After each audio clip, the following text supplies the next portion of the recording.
Hi, Melanie Muenchinger here, illustrator for Gina K Designs. Today I'm going to be sharing a coloring technique with the Spectrum Noir markers that Gina K just started carrying in her online store.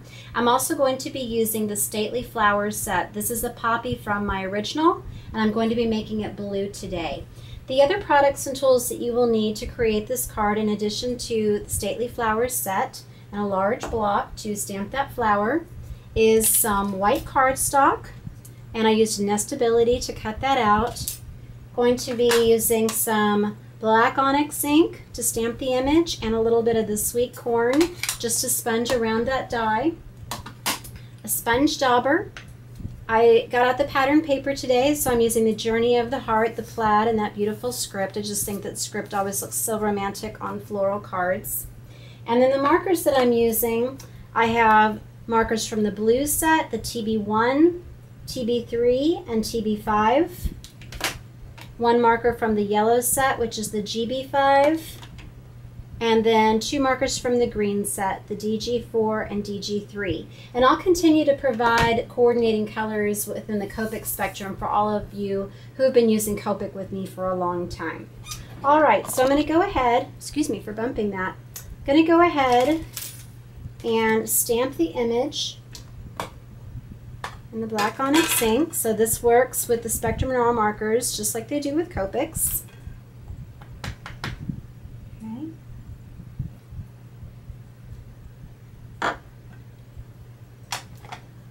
And just like I would with my Copic markers, I'm going to lay down my lightest color first.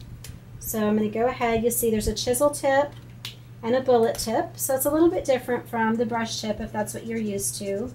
But I'm just going to color in the entire flower with the pale blue. I really like this cornflower blue shade.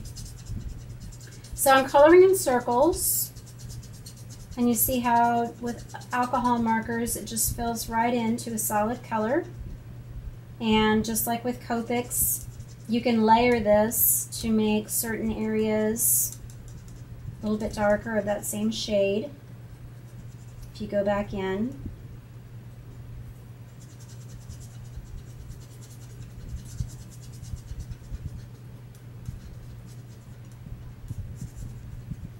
so the bullet tip is going to be a smaller, tighter line, which some of you might really prefer because it does give you a little bit more control, but it doesn't wick out quite as much as that brush does, which is a little bit more painterly.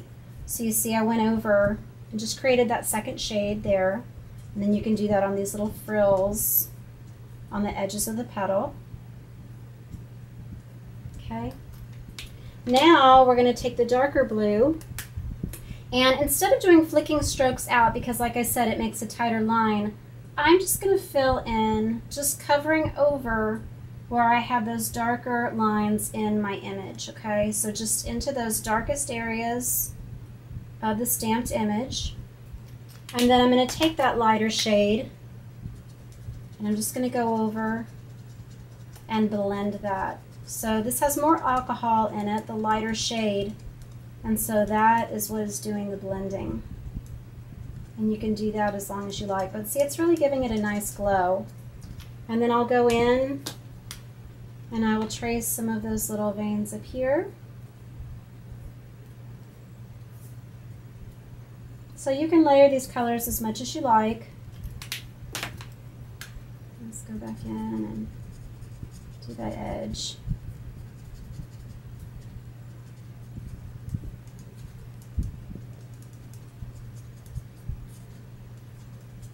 So if you already have Copics, if you have a wide range of colors, you don't need to replace your colors at all, but you might want to supplement, or if you're just looking into getting into alcohol markers, this is a good way to start. Okay, and let me show you how I would color in these stems. So I'm using this DG4. Let's grab the chisel. Okay, so we're going to fill in these leaves really quickly. So you see it provides a nice solid color.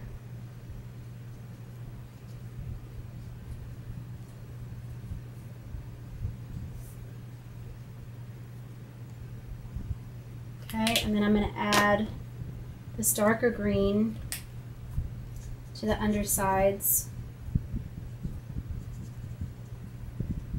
just to give it some variety and add some shadows. So this is kind of a brighter green. The other one was a little more olive. Then I would fill in that yellow center.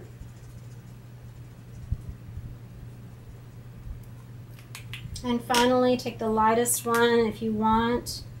You can just quickly trace just an easy little shadow underneath that.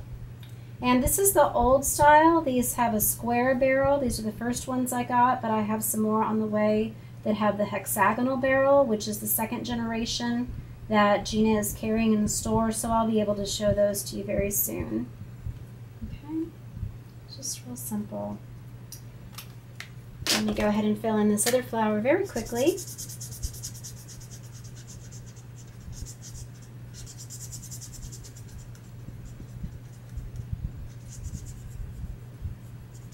Like I said, I'm using 3 sets today. So 3 sets, the blue, the green, and the yellows, would give you 18 markers for a little under $36. So go in and add that blue, darker blue. And it's TB, that stands for true blue. So they don't have names like some of the other colors, it's just the number, which I know a lot of y'all preferred me referring to the number. I always thought of the name first. So you just pull that out and blend it in. Okay. The last thing that I would do is just place this die over it. Just put it right into that recessed area. Pick up a little bit of sweet corn, just very gently go around the edges. It's a little darker because I have some different yellow and orange inks mixed onto this dauber, but I really like how that brings out the yellow center of that flower and the contrast. Pop that off and you have that nice white rim popping on there. And then I just cut out the little hello from that Stately Flowers set, popped it up, layered it over those 2 papers, and then added some of the Gina K Pure Luxury in this powder blue ribbon. I hope you enjoyed this card. I hope you enjoyed learning a little bit about the Spectrum Noir markers. Again, I will continue to use both, but this is a really great option if you're looking to get into alcohol markers or are wanting to supplement. Thanks for watching. Please visit my blog, Hands, Head, and Heart, for more inspiration.